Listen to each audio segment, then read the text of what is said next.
Hi guys, this is Sam and welcome to Logic. In today's grammar video, we're going to explore the verb patterns of the verb insist, following on from my previous video on how different verb patterns can influence the meaning of the verb suggest and how these differences vary between British and American English. You can find this video over here. So please don't forget to like this video and subscribe to my channel, and let's get started. When insist means ordering somebody to do something, demanding, it basically follows the same verb patterns as the verb suggest when it means giving advice. And in the formulas I'm going to show you now, the word that is always optional. We have an informal option, which is insist somebody does something. You insist he finds a new house.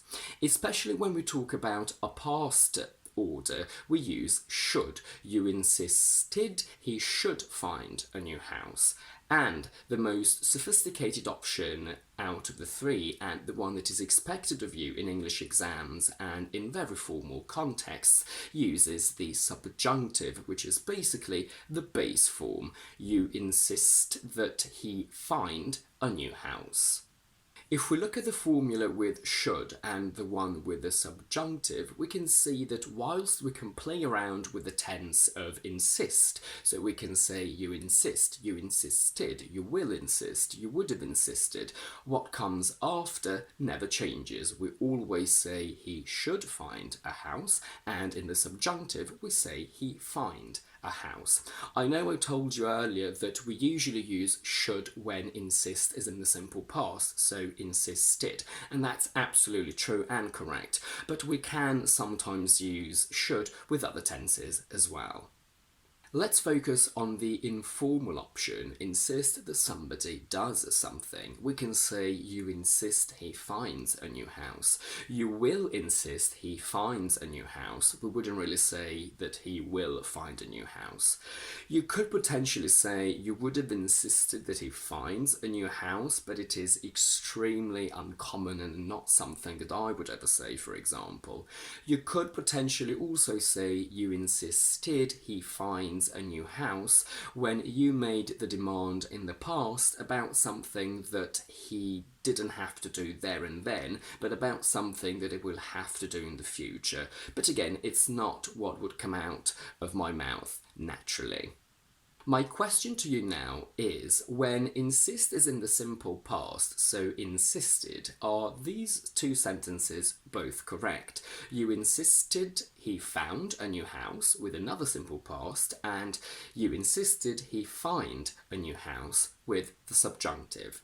And the answer is yes, these are both correct, but we definitely need to explore their differences in meaning a little bit more. Let's take a step back. So far we've analysed insist with the meaning of demanding, giving orders, but insist has another completely different meaning too, which is to repeat firmly and with conviction that something is true. And when insist has this meaning, the verb after it does not have the subjunctive, and both verbs follow normal tense patterns. Despite the lack of evidence, I insist he is guilty means that although there is not enough evidence to confirm that he is guilty, I am firmly convinced that he is. I can do it in the past. Despite the lack of evidence, I insisted that he was guilty. And this is where the difference between British and American English comes into play.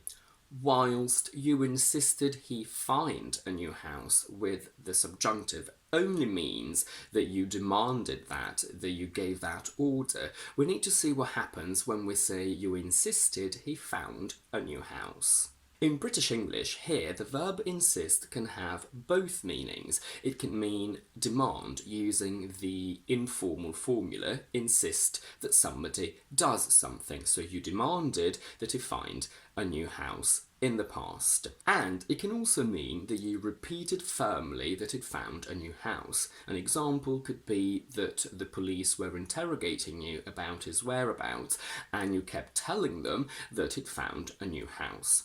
With this meaning of repeating, the most grammatically accurate option would actually be you insisted he had found a new house, but in normal English we stick to the simple past because we're lazy. In American English, however, you insisted he found a new house only means that you repeated that firmly. It does not convey the idea of demand. If you want to do that in American English, you can only use you insisted he should find a new house with should, or you insisted he find a new house with the subjunctive. Now, I've just told you that informally, in British English, we can use you insisted he found a new house with the simple past to give the idea of a demand, and that is true, and we do speak informally in normal everyday English.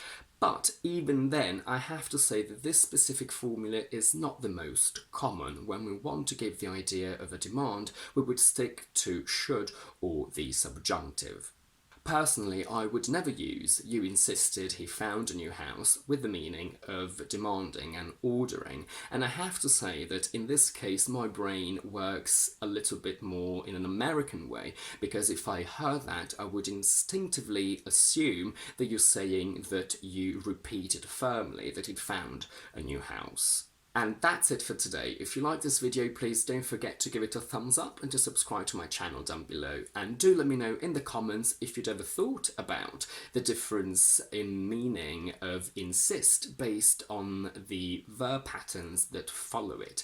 In the meantime, I will see you on Thursday with my quick vocabulary videos and next Tuesday with my next explanation one.